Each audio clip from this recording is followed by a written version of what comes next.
Hey guys, just wanted to do a real quick video here. I've been playing a couple chess games, and this is my Facebook chess account, and I've got a player here. I think he's around 1363, that's his rating, and he is playing the white pieces. I'm playing the black, and he starts out pawn to e4, and I hope you guys can see this. I know the board's not in full screen or anything. I really don't know how to do that, so sorry. And I know it's probably kind of small, so just bear with me. I'll respond with e5. He plays knight f3, attacking the pawn.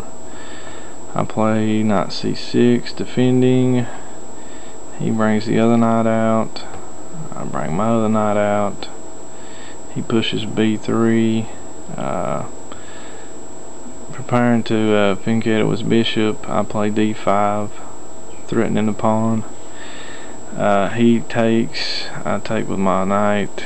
He takes with his knight. No, he don't. He pushes his bishop to b2. I play bishop to d6.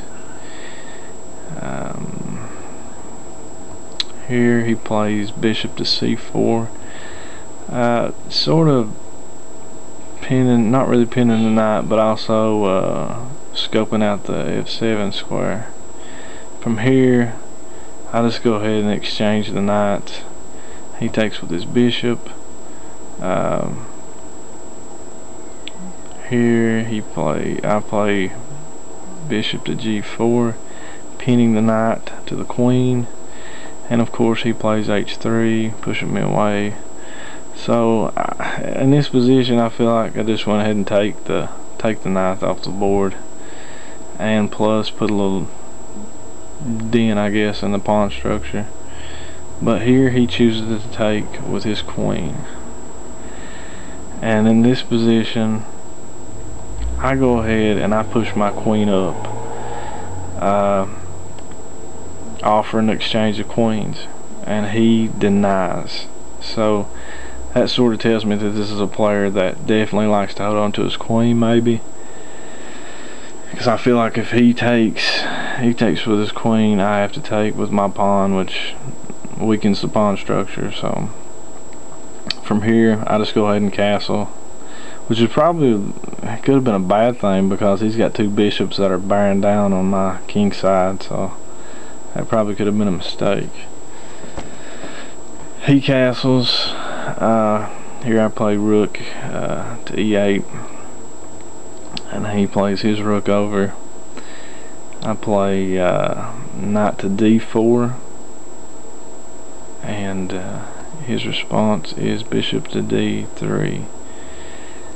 Here I play knight to f5, just harassing the queen a little bit, and he chooses to take the knight. I take the bishop, of course, and from here he plays pawn to d3. And you know, after the earlier incident, I just pushed the queen up to see maybe what he'd do, maybe if he exchanges the bishop or the queens off the board here. So I go ahead and I push the queen up, and here once again he just says no. He said, I want to keep my queen. But also I've got this nice little diagonal that I'm working on. I've got the bishop sitting back here. I've also got my queen sitting here, and they're both on the same diagonal. So this ends up being a very powerful position.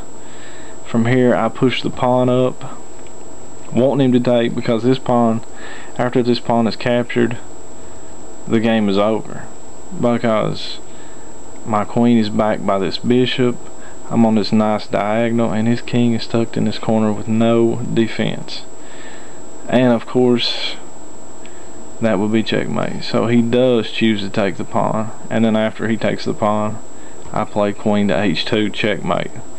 That's just a game I played not too long ago. I was pretty proud about it, and I've been taking some pretty tough losses, and then after to get a win like this, I just want to share it with you. And I probably will post some of my losses too. Just gonna try to do a couple more chess videos and try to put some out there. But I just want to share it with you guys. Just thought it was a nice position. Just thought it was a real good game. And again, once again, he is a player that definitely liked his queen, so he wouldn't exchange him off the board, and it actually turned around to kind of ruin his game. So just thank you guys for watching, and if you got any tips, advice, or any other things about the game, just post them. And thanks for watching. See you.